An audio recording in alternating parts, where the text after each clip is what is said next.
The Steelers have a long, long list of free agents. Ben Roethlisberger's coming back. J.C. Hassenauer's coming back. That's a win. Got a bunch of other names that still need contracts. Names like Juju Smith-Schuster, Bud Dupree, Tyson Alulu, Zach Banner. The list goes on and on. If they could pick one, if the Steelers could pick one free agent, which it could come down to they could only get to pick one free agent, who are they re-signing? Who do they need the most in 2021? I think you hand the money back to Mike Hilton, man. I think the front seven of that defense is, for the most part, okay. I think Tyson Alulu is a very underrated part of that defense, and should he depart, I don't really like anybody on the Steelers currently to kind of fill that void. But speaking of filling voids, the Steelers secondary is already like a little shaky outside of Minkah Fitzpatrick. Joe Hayden's getting a little bit older. I still like how he played. Steven Nelson, in my opinion, took a small step down from his 2019 play in 2020. You need that big, functional, solidified piece in the secondary, and that's exactly what Mike Hilton was at the slot corner position for the Steelers last year. Talk about a guy who made play after play, both in the passing game and, in run support as well. He's really legitimately one of the best slot corners in the league. I think he's going to deserve every penny he's going to get, whether that's in Pittsburgh or not. But at the end of the day, whenever it comes to kind of important pieces, I see no bigger free agent leaving that the Steelers would need a very, very big help replacing than Mike Hilton. Yeah, I 100% agree. I think most people agree. Mike Hilton, for one, I don't even think he's one of the top slot corners. I think he's the best slot corner in football. Just turned 27 years old, so he's got a lot of years left. He's worth every single penny, no matter who gives it to him. And exactly what you said, the Steelers have no one to replace that position. They can replace everybody else. Even if it's a step down, you can replace them. You cannot replace Mike Hilton. There's nobody on that. I mean, who are you going to do? You're going to put Steven Nelson in the slot and put Justin Lane outside? You're going to put Justin Lane in the slot? Like, you're going to let Marcus Allen run the slot? There's no options. There's none. Mike Hilton is the only guy in Pittsburgh that can play that role. Plays it phenomenally. He's a Steeler through and through. My only issue, or my only concern, is that he keeps tweeting out the days left before he signs a big freaking contract. And we know he's going to get a big contract, but can the Steelers afford to keep him? What are they going to do? I think he's top priority again. So I'm going to put another name out there. I think Zach Banner is probably number 2, right there with Tyson. I think Tyson is a must, but I think that Tyson's going to be cheap. I don't expect him to, get a huge payday because I think he wants to finish his career in Pittsburgh. Yep. Zach Banner is a dude that I think is going to be worth a decent chunk of change this season, $3 or $4 million, which it isn't a lot for a tackle. I'm fine with that, bro. If we're getting the Zach Banner we should have got last year pre-ACL injury, $3 or $4 million, no problem. No problem. On a 1-year deal, maybe a 2-year deal. He's got to bet on himself again just because of the ACL. I get that. Yep. But it's still a good chunk of change. A lot easier for the Steelers to come up with than a guy like Mike Hilton, obviously. Yep. But you need him. I don't think Chooks was the answer last year. If you are going with Chooks this year, then you need a jumbo tackle. So that means that Gerald Hawkins is probably the guy, still a free agent, which means you got to spend money. And I just think that if you're going to put all this effort into rebuilding the offensive line, you're going to, put Kevin Dotson in there. You're going to draft a tackle. You're probably going to draft a center. Then you go all in and say, we're not going to be mediocre on the right side of the line with Chooks at the starting tackle. We're going to bring Banner back, let them compete again, and have Banner here being the guy to really juice up this offensive line. So I think, those two names, obviously top 2. Do you have any idea what Hilton's going to go for?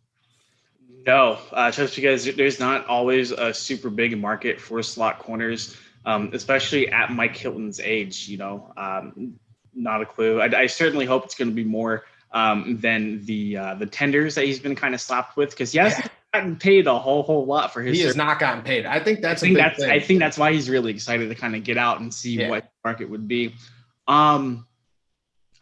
Just going off the top of my head, dude, maybe like multi-year, looking at about like probably at least like $6 or $7 million a year. 6 or 7. I was thinking about 7. Off the top of my head, man. Just Yeah. I mean, Joe Hayden's was what, $11 million a year for 2 years. It was a $22 million extension at 30 years old, 31 years old. So, I mean, Hilton's 27. I get he's the slot, but so it's significantly less. But I'm saying at least $7 million. But I think Hayden, I think Hilton could be a guy who could get more than that, an 8 or 9. I mean, again, he's young. Oh, definitely. Yep. You know, he's got a long career left. He's really only going to get one huge contract left, and then he's going to get an extension, you know, another 2 or 3 year extension. Nothing crazy, which, you know, is perfect, but that's where he needs to go. He needs to set up himself in an area where he could go there, finish out his career, you know, sign that second extension like Joe Hayden did. Exactly what Joe Hayden did. Yeah. How far down on the list are names like Juju and Bud Dupree? I don't want to say super far down the list just because both of those guys are very, very good players. Yeah. I think the difference between guys like them and guys like Mike Hilton and Tyson Alulu, there's really no formidable replacement for guys like Alulu and Hilton. You know, Cam Sutton is a possibility to replace Mike Hilton just because he's a versatile piece, but he's not Mike Hilton, and he's aging himself this year. I mean, if you're losing Mike Hilton, there's no guarantee you have that replacement in Cam Sutton. Mm-hmm. Juju walks. You still have a trio of Claypool, Johnson, and Washington, which is probably best case scenario when you're losing a big wide receiver like Juju. Granted, they're still going to need to grab a fourth receiver, whether that be free agency or the NFL draft. And then, but the pre, like we've already talked about, you already have a guy like Alex Highsmith right there who's looked prime in the small sample size of games that we got. So it's really exciting for him. I just think it's a lot easier to not give a check out to somebody when you already like what's coming up underneath them. Yeah, I definitely agree. I think that's where Juju sits. I don't think either of us believe that Juju's coming back next season. I think that it's pretty far gone. I think Bud's the same way. Although I do think that, you know, there's a possibility that they go all in and take him back, but because of the market value, like you said, because of the fact that Alex Highsmith is behind him and Chase Claypool is behind him, these are names that could be easily replaced by the Steelers. There's no need for them. But personally, for me, they're pretty low on the list. Like, I'm signing Tyson, Banner, Hilton, like Spillane, probably, or Marcus Allen, one of the inside linebackers, and then probably Ray. A bunch of other little pieces before I'm offering Bud Dupree or Juju Smith-Schuster a contract. I mean, there's 22 free agents. I completely agree.